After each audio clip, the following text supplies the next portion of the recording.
Hey, YouTube. This is your girl, Bree. Welcome back to another episode of Couch Conversations. So, quick question. Have you ever had someone wrong you and you just had a hard time forgiving them? Sometimes you just felt like they wasn't deserving of your forgiveness. Despite you being a Christian, despite you knowing Bible and how the Bible talks about in Matthew, we should forgive 70 times 7. But yeah, I left the marriage. I moved out into an apartment with my son, and I thought that was the end of everything. I was super excited on that day, and God, of course, started to open up doors for me and my child, and everything was great. And so I thought, and next thing I started to notice was I was getting sicker. I already was dealing with a lot of different, illnesses and diagnosis. Being with a narcissist, you're going to have issues with your nervous system. You're going to have all these different autoimmune diseases that may come about, and, other issues. It's just, a part of being with somebody like that. And so aside from those,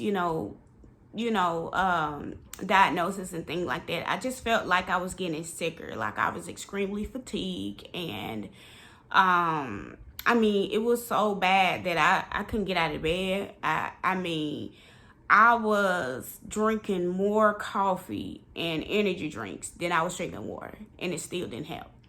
Having a toddler at home, you know how active and things they are, but I just didn't have time for him. I would drop him off at school, and I would go to work, and I would come home, and I would have just enough energy to feed him and give him a bath, and that was pretty much it. I was very depressed, and just had a lot of things going on, and a lot of different emotions and feelings and things like that, and I didn't know where it was coming from. And to me, I just felt like it was just, I was dealing with high functioning depression.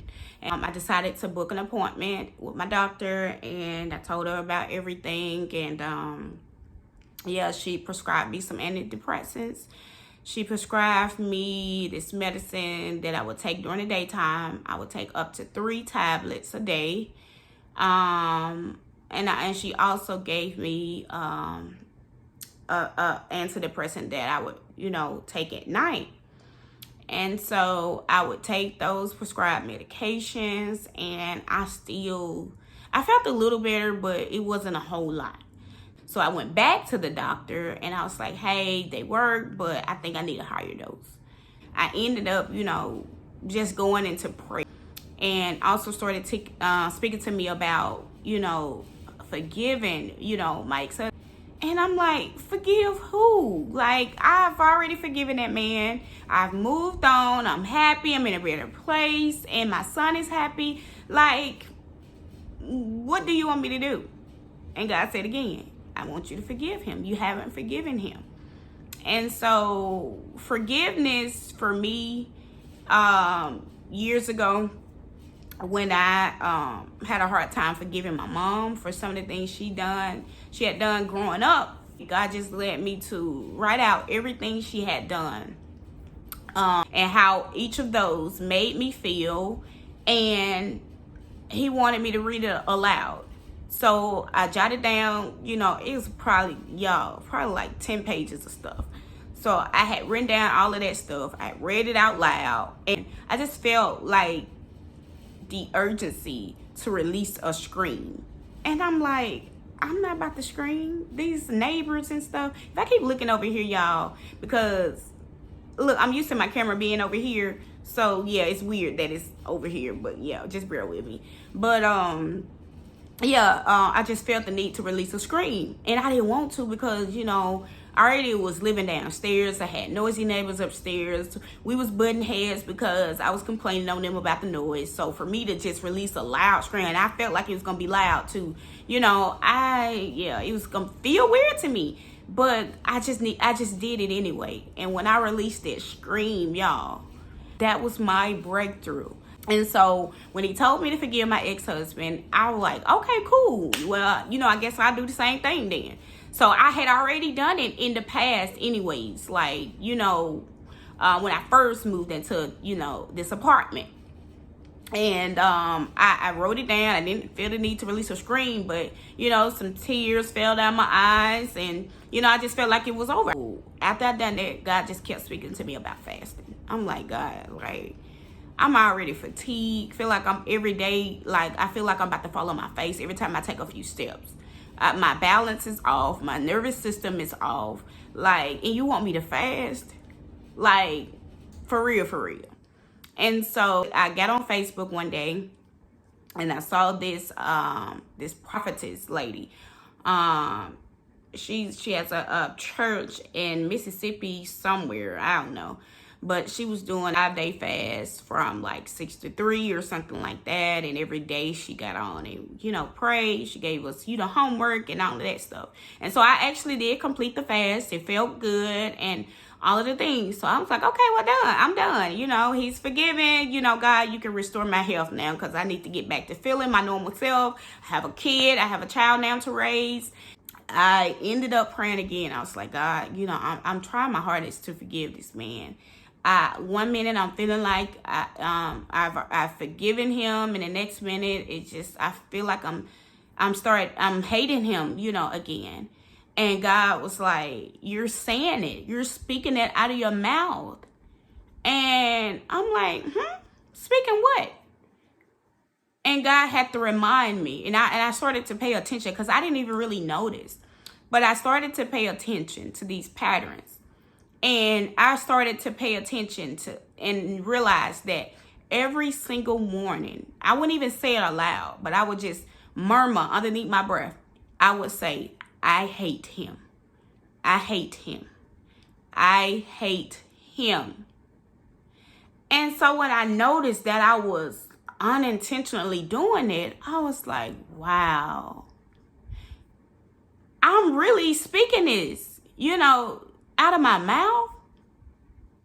So I was like, oh no, I was like, God, now, come in, you got to really help me now, because I literally have hatred in my heart towards this man. I've literally been cursing myself for even saying that and even feeling that, and having that in my heart. I was like, God, this is not of you. Like, how do I get rid of this? Do I need to go on another fast or what? Like, I need to get this out of my heart, And so again, God led me straight to social media. I seen another prophetess doing a fast, and I participated in the fast. This prophetess did a 3-day fast. I started to feel better, but I also felt the need to continue to fast. Right after doing the 3-day fast, this same prophetess did a 25-day fast. And the fast was, titled Year of the Bride. And I'm like, I'm not doing no year, no bride, nothing. All this stuff I'm dealing with, all this hatred and stuff I have in my heart, I ain't ready to be nobody bride at this point. So I didn't want to participate in that fast. And so God told me, you want your breakthrough, you're going to have to participate. This is it. You got to do this. And so I signed up, for the little email notifications and, things like that. And I did the fast. And I remember starting out on day 1, I just felt angry all over again. I'm like, God, I don't think this working. Like, why am I feeling worse, on day 1 of the fast? So, this prophetess started, talking about, if things start to, feel like they're getting worse, the fast is actually working. So keep going. So I was like, oh, okay. So I bought some of the recommended materials, books and things like that. One book in particular was on demonic curses or something like that and strongholds. I purchased that one because I knew for a fact, that I was dealing with some type of demonic stronghold. So I purchased that and I read it along while I was fasting and everything. And on day 2, I started to feel a little bit better. Day 3, I just like, wow. Like, I just started, like, it was different. I can't even explain it. Just know it was different. And God was really doing a new work in me. And it was really perfecting some things in me. And so I completed the entire fast. So I did fasting for a total of 28 days straight. 28 days to get free from this demonic spirit and get free from sin, because that's all unforgiveness is sin. That whole entire fast wasn't about no bride, what about marriage, and all of that. It was returning back to your first love. And man, I'm trying not to even get emotional, but I felt like that's what God wanted me to do that fast for.